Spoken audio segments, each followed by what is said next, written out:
Se pravi, realizacija tistih storitev, ki so v večjem deležu kriti iz dopolnilnega zdravstvenega zavarovanja, se je povečevala, realizacija tistih, ki pa so v večjem deležu kriti iz OZZ, je ostala enaka ali je celo padala.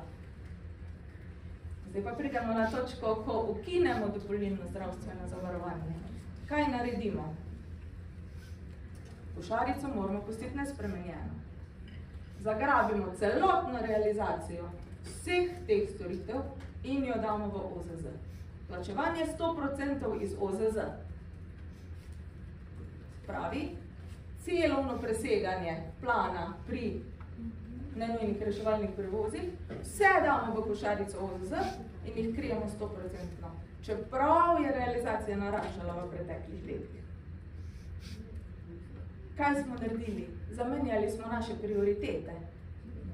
Poskrbimo najprej za najmanj pomembne storitve, ki so bile v visokem deležu krite prej iz dopolnilnega zdravstvenega zavarovanja, tiste pridejo prve. To so vmesna zdravila, vmesna lista zdravil, zdravilniška zdravljenja, nenujni reševalni prevozi. Vemo, da velik delež, vedno večji, v zdravstvenem blagajni predstavlja tudi absentizem, kar pa ostane, so storitve. Za tiste bomo poplačevali toliko, kot bo ostalo denarja. Zato se povečujejo čakalne dobe. Zato je potrebno košarico pravic pregledati.